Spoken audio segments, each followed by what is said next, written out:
साध्यं वदां परहितं प्रमतं प्रमेयं ज्ञानं सदान्यवदितं भवमेव रूपं चिन्त्यं विचिन्त्य वदतं धर्मोपनित्यं साध्यं सदा वै प्रणवं करोमि। पूरे जीवन का एक ही चिंतन, एक ही लक्ष्य और एक ही तथ्य होता है कि हमने जिस कारण से, जिस प्रयोजन से जन्म लिया है, वह जन्म सफल हो जाए। प्रभु ने हमें जो प्राण चेतना दी है,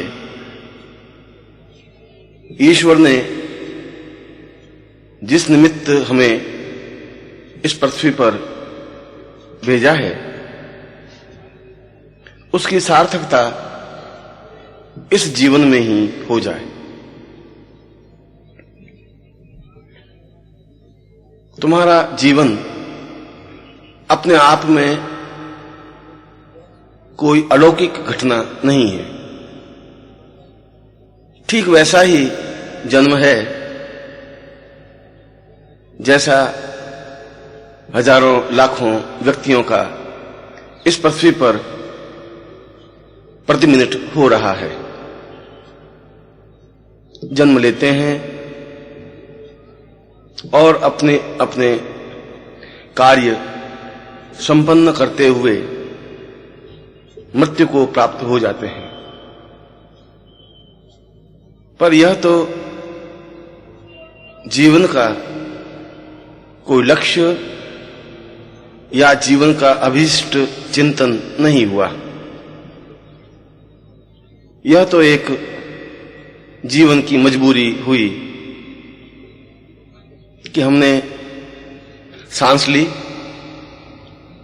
प्रकृति के द्वारा हम पले पोसे बढ़े और सामाजिक नियमों मर्यादाओं के अनुसार विवाह किया, संतान हुई, व्यापार या नौकरी की और शमशान में जाकर सो गए। ऐसा करना कोई महत्वपूर्ण चिंतन नहीं है, कोई महत्वपूर्ण कार्य नहीं है। यदि आप नहीं चाहते तब भी ऐसा होता, यदि आप चाहते तब भी ऐसा हो रहा है। और जिस तरीके से आप जी रहे हैं, समाज में जिस तरीके से आप बढ़ रहे हैं, उस तरीके से तो हजारों लाखों लोग जी रहे हैं, बढ़ रहे हैं और निरंतर मृत्यु के मुंह में जा रहे हैं। पर इस जीवन से मृत्यु तक की यात्रा में जो एक क्षण रुककर विचार करता है कि क्या ऐसा जीवन जीना ही मेरी नियति है, क्या यह जीवन है, क्या इसे हम अपना जीवन कह सकते हैं, तो उसे यह विचार करने के लिए बाध्य होना पड़ेगा कि यह तो एक जीवन की प्रक्रिया है। तुम जो जीवन जी रहे हो वह व्यर्थ और बेमानी जीवन है। इस जीवन में कोई रस नहीं है, कोई प्राणस चेतना नहीं है, कोई लक्ष्य नहीं है, कोई हेतु नहीं है। तुम्हें यह भी पता नहीं है कि तुम किस ओर जा रहे हो, और तुम्हें यह भी पता नहीं है कि तुम्हारा लक्ष्य क्या है, कहां पहुंचना है, किस तरह से पहुंचना है। और यदि ऐसा चिंतन आप नहीं करते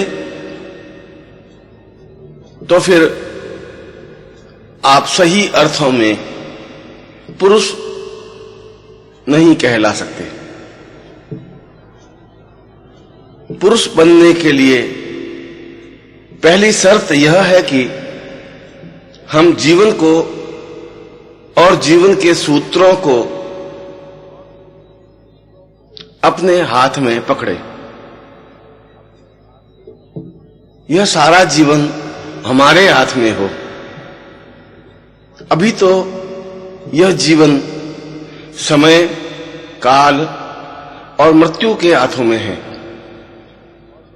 जैसा वो हमें गतिशील करता है, हम वैसे ही गतिशील बने रहते हैं। सुख दुख हानि लाभ के तानों बानों से अपने जीवन को बुनते हुए चले जाते हैं, क्योंकि इस प्रकार के जीवन पर हमारा कोई अधिकार नहीं है। हम अपने ही जीवन के नियंता नहीं है, अपने ही जीवन के सूत्रधार नहीं है, और नहीं इसलिए है कि हमें इस बात का ज्ञान ही नहीं है कि अपने जीवन के सूत्रों को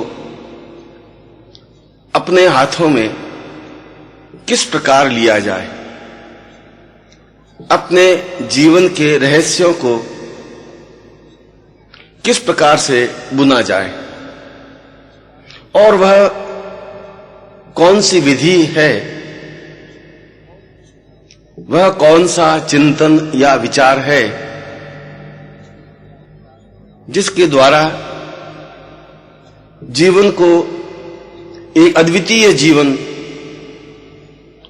एक युग प्रधान जीवन बनाया जा सकता है। परंतु यह बात नहीं है कि जीवन हमारे हाथ से चूक गया। ऐसा भी नहीं है कि अब हमारे पास कोई शक्ति या सामर्थ्य नहीं है कि अपने जीवन को अपने हाथों में लें और उस पगडंडी पर डाल दें जो पगडंडी पूर्णता की ओर अग्रसर होती है। और इसके लिए दो तथ्यों की आवश्यकता है। पहली आवश्यकता तो यह है कि हम यह भली भांति समझ लें कि जीवन में सफलता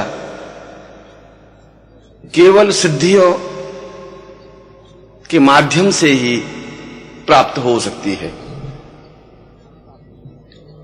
छोटी मोटी सफलता जीवन की सफलता नहीं कही जा सकती। विवाह कर लेना या दो चार पुत्र हो जाना या थोड़ा बहुत धन एकत्र हो जाना सफलता नहीं है। सफलता का तात्पर्य तो यह है कि हम जिस क्षेत्र में भी हों उसमें सर्वोच्च पद पर आसीन हों। यदि हम व्यापारी हैं तो उस युग के अद्वितीय धनपति हों। यदि हम किसी क्षेत्र विशेष में विद्वान हों, विशेषज्ञ हों, तो हम पूरी पृथ्वी पर संसार में अद्वितीय हों। उस क्षेत्र विशेष में हम अथॉरिटी हों। यदि हम जीवन के भाग में पूर्णता की ओर अग्रसर हों तो हम उस पूर्णता को प्राप्त करने में सक्षम हों जो ब्रह्म है, जो आनंद है, जिसमें असीम शांति है। पर यह कैसे हो सकता है? किसी क्षेत्र विशेष में सर्वोच्चता कैसे पाई जा सकती है? प्रयत्न करने पर तो संभव नहीं है। प्रयत्न तो प्रत्येक व्यापारी करता ही है, पर प्रत्येक व्यापारी अद्वितीय धनपति नहीं होता। प्रत्येक व्यापारी श्रेष्ठतम धन कुबेर नहीं होता। यद्यपि उसके प्रयत्नों में, उसके परिश्रम में कोई कमी नहीं है। इसका तात्पर्य यह हुआ कि मात्र परिश्रम से वह संपूर्णता, वह अद्वितीयता प्राप्त नहीं हो सकती जिसे सर्वोच्चता कहा जाता है। दो चार ग्रंथ लिख देने से, दो चार जगह अभिनंदन करा देने से वह पूरे संसार में तो सम्माननीय नहीं हो सकता। इसके लिए मात्र परिश्रम ही पर्याप्त नहीं है। इसके लिए इस सर्वोच्चता को प्राप्त करने के लिए, इस संपूर्णता को अपने हाथों में लेने के लिए एक और तथ्य है जो बहुत कम लोगों को ज्ञात है, और वह है साधना। साधना का तात्पर्य अपने जीवन को संपूर्णता के साथ एक लक्ष्य की ओर अग्रसर करना। अपने मन को, अपने प्राणों को, अपनी देह को और अपने व्यक्तित्व को। जब यह सब कुछ मिलकर तीर की तरह अपने लक्ष्य की ओर अग्रसर होता है, तब उसे साधक कहा जाता है। तब उसे अपना गंतव्य स्पष्ट हो जाता है। तब उसे यह ज्ञात हो जाता है कि बहुत कम समय में भी जीवन को संपूर्णता, अद्वितीयता, सर्वोच्चता दी जा सकती है और हम किसी भी क्षेत्र में उस पूर्णता को प्राप्त कर सकते हैं जो हमारी चाह है, जो हमारा गंतव्य है, जो हमारा लक्ष्य है। क्योंकि साधना के माध्यम से ही सिद्धि प्राप्त हो सकती है। जब तक मनुष्य अपनी प्राण चेतना के साथ ऊपर नहीं उठता, तब तक वह साधक नहीं बन सकता।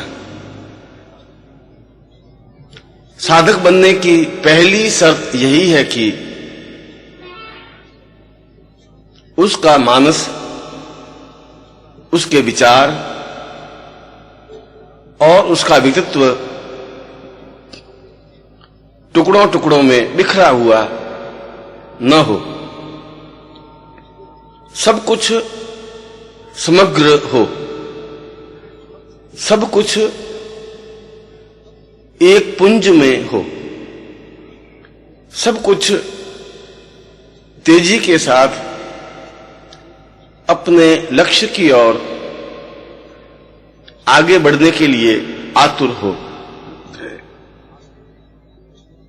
और जब उसके जीवन का प्राण, उसके जीवन की चेतना, उसके जीवन का आधार एक ही लक्ष्य की ओर बढ़ने लग जाता है, तब मंजिल स्वयं उसके सामने आकर खड़ी हो जाती है। तब सफलता स्वयं अपने हाथों से उसे जयमाला पहनाने के लिए आतुर हो जाती है। फिर वह छोटी छोटी बाधाओं से विचलित नहीं होता। फिर थोड़ा सा संकट या समस्या आने पर उसके हृदय पर कोई आघात नहीं लगता। फिर उसे सुख दुख में व्यस्तता नहीं होती। वह सुख को भी उसी भाव से देखने लगता है जिस भाव से दुख को देखता है। फिर बाधाएं या परेशानियां उसे विचलित नहीं करती। फिर वह अपने जीवन में हताश या निराश नहीं होता। फिर तो उसका एकमात्र लक्ष्य संपूर्णता की ओर पहुंचने का होता है और वह तब तक विश्राम भी नहीं करता जब तक वह पूर्णता प्राप्त नहीं कर लेता। ऐसी ही स्थिति आने पर साधक की अनुकूलता प्रतीत होने लगती है। ऐसी ही स्थिति आने पर उसे स्थितप्रज्ञ या साधक कहलाने का गौरव अनुभव होता है और ऐसा ही व्यक्ति अपने जीवन में उस लक्ष्य को प्राप्त कर लेता है जिसे प्राप्त करने के लिए लाखों करोड़ों लोग प्रयत्नशील होते हैं। यह बात तो निश्चित है कि मनुष्य को पूर्णता के लिए देवी कृपा की आवश्यकता रहती ही है, परंतु यह देवी कृपा रोने, गिड़गिड़ाने, हाथ जोड़ने, आरती उतारने या प्रार्थना करने से प्राप्त नहीं होती। स्तुति करने से भी देवी कृपा प्राप्त नहीं हो सकती। ऐसा तो कायर लोग करते हैं जो असहाय होते हैं, जो लाचारगी भरा जीवन जीने के लिए बाध्य होते हैं। वे केवल गिड़गिड़ाना जानते हैं, वे केवल छटपटाना जानते हैं,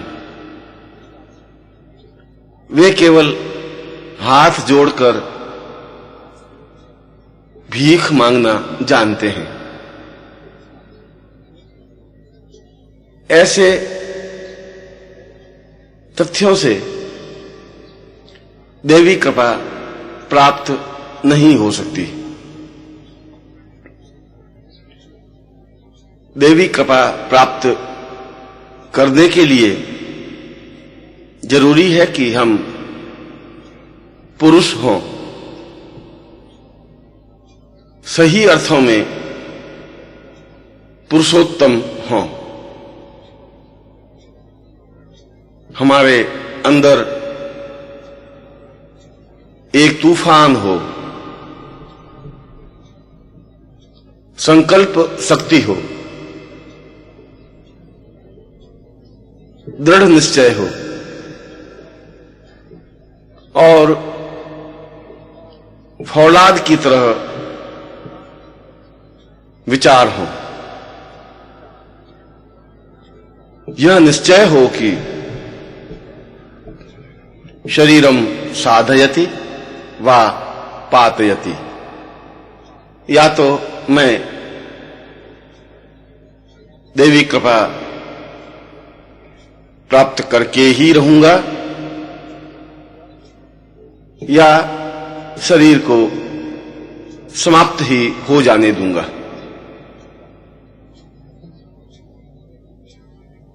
जब ऐसा चैलेंज, ऐसी संकल्प शक्ति उसके मन में आती है, उसके विचारों में आती है, तब उसे साधक कहा जाता है। और ऐसा ही साधक सफलता पा सकता है, ऐसा ही साधक सिद्धि हस्तगत कर सकता है, ऐसा ही साधक देवताओं को बाध्य कर सकता है कि वे संपूर्णता के साथ सहयोग करें, अपना सब कुछ प्रदान करें। और ऐसा ही व्यक्ति उन देवताओं की कृपा से, उनके सहयोग से अद्वितीय जीवन, सर्वोच्चता और संपूर्णता प्राप्त करने का अधिकारी हो जाता है। ऐसी ही क्रिया को सिद्धि कहते हैं। पर यह सिद्धि कैसे प्राप्त हो, यह दैवी कृपा किस प्रकार से हस्तगत हो, किन प्रयत्नों से, किन सूत्रों से यह सब कुछ संभव हो सकता है।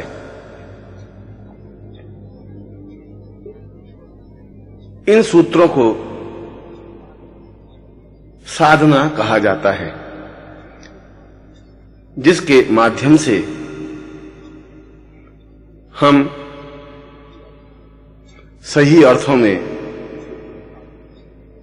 साधक बन सकें, सही अर्थों में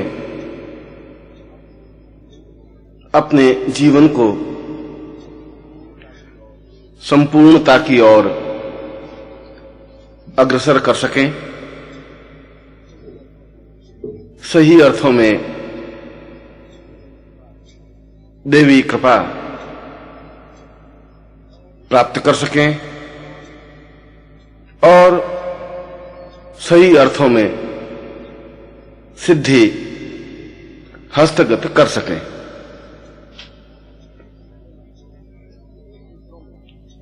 इन सूत्रों में आवश्यक है कि कोई हमारे जीवन में मार्गदर्शक हो,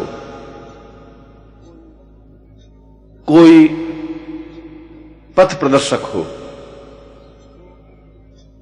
जो इस रास्ते पर चल चुका हो, जिसे इन रास्तों का ज्ञान हो, जो अपने जीवन में देवी कृपा प्राप्त कर चुका हो, देवी और देवताओं को आमने सामने प्रत्यक्ष कर चुका हो और जो अपने आप में संपूर्ण हो। इसे शास्त्रों में गुरु शब्द से अभिषिक्त किया गया है। गुरु जो ज्ञान तो देता ही है, शिष्य को साधक भी बना देता है। साधक को हाथ पकड़कर उस रास्ते पर चलने के लिए प्रेरित भी करता है जो साधना का मार्ग है, जो सिद्धियों का मार्ग है, जो संपूर्णता का मार्ग है।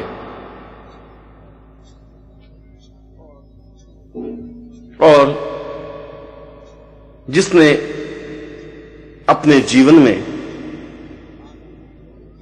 उस आनंद को प्राप्त किया है, उस संपूर्णता को प्राप्त किया है, जो बहुत ही कम बिरले लोगों को ही प्राप्त होता है। पर गुरु की पहचान कैसे हो, कहां हो, कैसे मिले, और शिष्य में वह शक्ति, वह सामर्थ्य होती ही नहीं। शिष्य के पास वह आंख ही नहीं होती जिससे गुरु को पहचाना जा सके।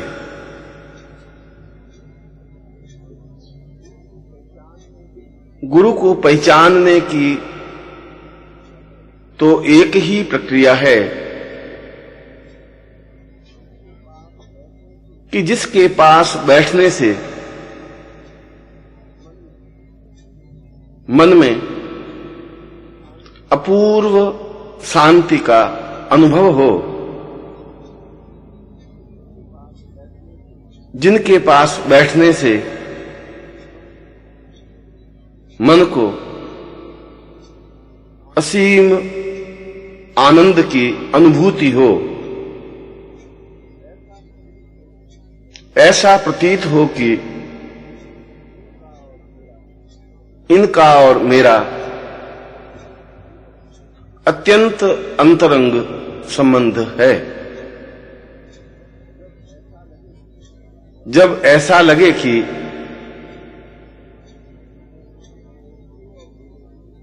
इसके और मेरे बीच कोई भेद या दूरी है ही नहीं, जिसके बिना जीवन व्यर्थ और बेमानी लगे,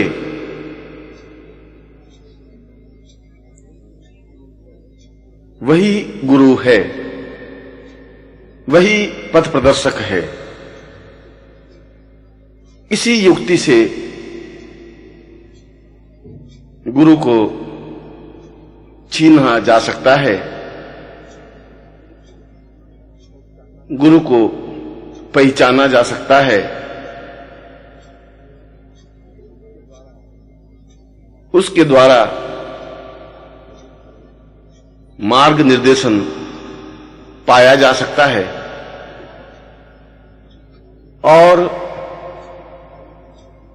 उसकी बताई हुई विधि से संपूर्णता की ओर बढ़ा जा सकता है। ऐसी प्रक्रिया को साधना विधि कहा जाता है। हम देवी कृपा या साधना प्राप्त तो करना चाहते हैं और इसके लिए प्रयत्न भी करते हैं, पर तुम्हारे प्रयत्न ऊपरी सतह के ही हैं।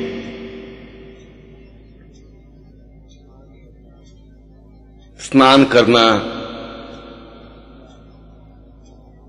या पीली धोती पहनकर बैठ जाना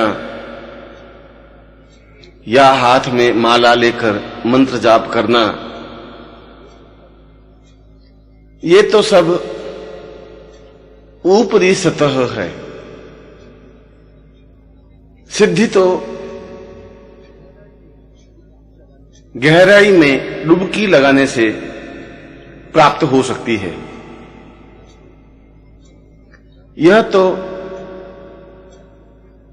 किनारे पर बैठने जैसा हुआ। जो किनारे पर बैठा होता है उसे केवल घोंघे, शंख या सीपियां ही मिलती हैं, पर जो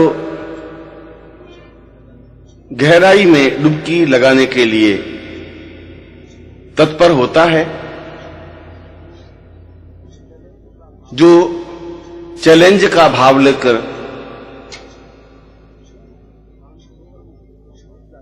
मानसरोवर में कूद जाता है, वह गहराई में जाकर मोती ले आता है।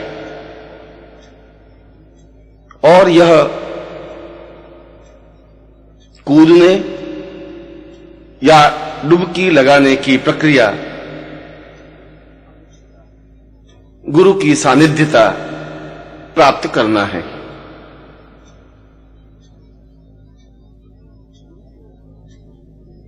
गुरु को अपना बना लेना या उसमें डूब जाना सही अर्थों में समुद्र के बीच में कूदने जैसा ही है।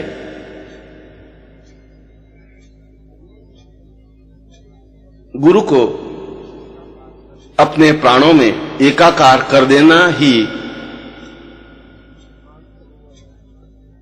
मानसरोवर की अतल गहराइयों में डुबकी लगाने की प्रक्रिया है। और शिष्य जब अपनी सेवा के द्वारा, क्रिया और प्रतिक्रिया के द्वारा, भावना और चिंतन के द्वारा गुरु की कृपा, गुरु की सानिध्यता प्राप्त कर लेता है, तो फिर गुरु में और उसमें कोई अंतर नहीं रहता। जिस प्रकार एक लोटे का जल समुद्र में डाल दिया जाता है, तो वह जल भी, वह लोटे का जल भी समुद्र बन जाता है। ठीक इसी प्रकार जब सामान्य शिष्य गुरु की सेवा या सानिध्यता से गुरु से एकाकार हो जाता है, तो वह पूर्ण गुरुमय बन जाता है। और इस गुरुमय बनने की क्रिया को ही सिद्धि कहा जाता है, क्योंकि असीम और असंख्य सिद्धियों के पुंज को गुरु कहा गया है। गुरु कोई एक विशेष साधना या कोई विशेष सिद्धि को नहीं कहा गया। वह तो हजारों हजारों साधनाओं और सिद्धियों का समवेत स्वरूप है। जब शिष्य गुरु दीक्षा और गुरु मंत्र के साथ साथ गुरु सेवा और गुरु की सानिध्यता प्राप्त कर लेता है,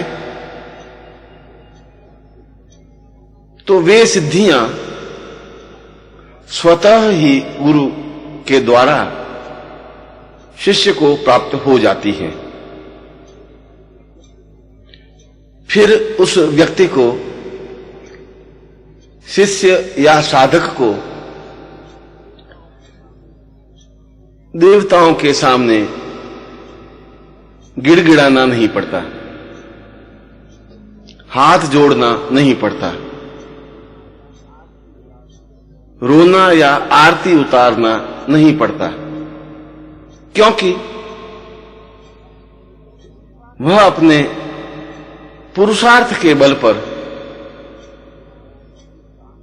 उन सिद्धियों को अपने सामने नतमस्तक कर देता है जो उसकी संपूर्णता के लिए आवश्यक है। इसके लिए निरंतर गुरु मंत्र जप श्रेष्ठतम है। केवल शब्दों से ही नहीं, केवल मुंह या होठों से ही नहीं, अपितु जब शरीर का रोम रोम गुरु मंत्र उच्चारण करने लग जाता है, तब समझना चाहिए कि साधक के शरीर में पूर्ण रूप से गुरु समावेश हो चुके हैं। जब सोते, जागते, उठते, बैठते, नींद लेते, विश्राम करते या कार्य करते समय भी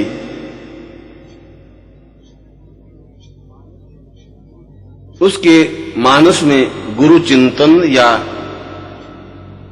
गुरु मंत्र ही होता है, जब उसका प्रत्येक रोया रोया गुरु मंत्र उच्चारित करने लग जाता है, तो वह मनुष्य केवल साधक या शिष्य ही नहीं रहता, वह सही अर्थों में गुरुमय बन जाता है। और गुरुमय बनने का तात्पर्य गुरु के पास जितनी भी सिद्धियां हैं, उन सबको एक बारगी ही प्राप्त कर लेने की प्रक्रिया। और जब वे सिद्धियां प्राप्त हो जाती हैं,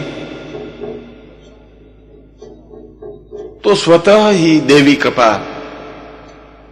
उसे अनुभव होने लगती हैं, स्वतः ही उसके शरीर और व्यक्तित्व में आकर्षण और सम्मोहन सा आ जाता है। स्वतः ही उसकी जबान में एक प्रभाव व्याप्त हो जाता है। उसके गले में सरस्वती स्थापित हो जाती है। उसके नेत्रों में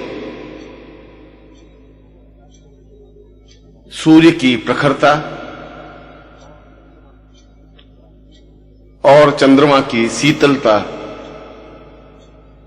प्रतीत होने लगती है।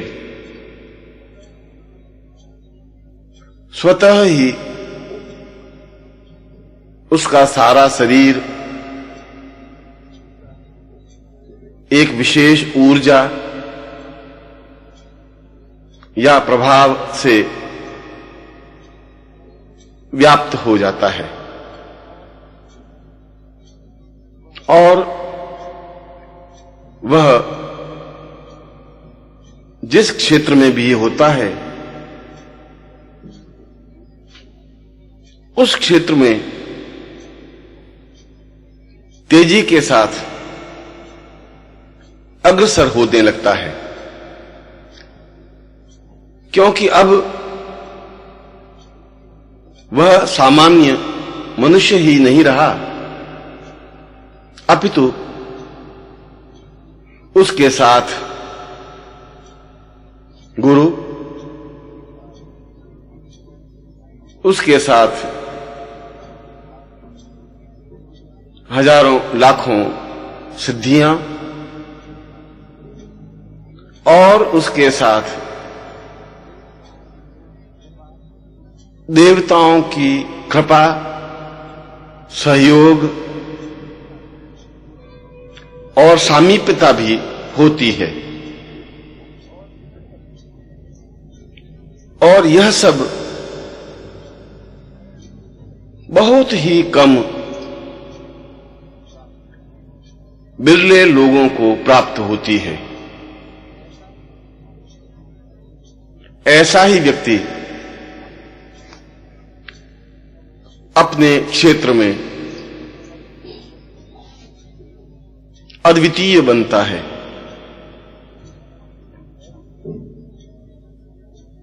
ऐसे ही व्यक्ति के सामने समस्याएं व्याप्त नहीं होती, बाधाएं और अड़चनें स्वतः दूर हो जाती हैं और उसका रास्ता प्रशस्त हो जाता है। उसके पैरों में गति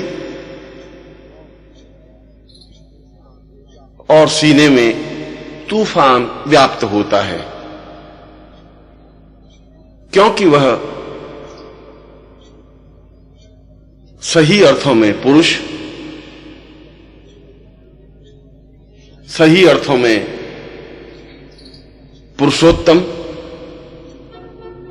और सही अर्थों में अद्वितीय साधक की संज्ञा प्राप्त करता है। मंत्र और गुरु सामीप्यता जीवन का और साधनाओं का आधार कहा गया है।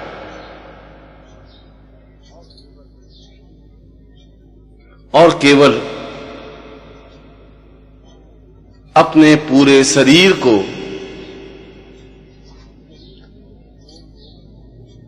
शरीर के रोम रोम को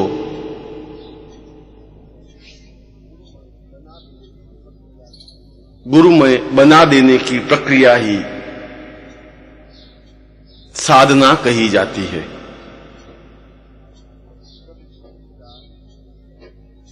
जब उसके विचार, उसका चिंतन, उसका ध्यान, उसकी धारणा गुरुमय हो जाती है, वह जो भी करता है गुरु के निमित्त करता है। उसका स्वयं का व्यक्तित्व संपूर्ण होते हुए भी गुरुमय बन जाता है और तब वह गुरु के द्वारा प्राप्त समस्त सिद्धियों को प्राप्त कर पूर्ण सिद्धि पुरुष बन जाता है और जीवन में, विश्व में अद्वितीय बनकर दैदीप्यमान हो उठता है। और यह दैदीप्यमानता ही जीवन को संपूर्ण बना देती है। इसी के द्वारा तो व्यक्ति समाज में, देश में और विश्व में अपने आप में अद्वितीय बनकर श्रेष्ठतम स्थिति प्राप्त करने में सक्षम हो सकता है और यही साधना है। इसी को पूर्ण सिद्धि कहा गया है। ओम पूर्णमदः पूर्णमिदं पूर्णात् पूर्णदमुच्यते पूर्णस्य पूर्णमादाय पूर्णमेवावशिष्यते।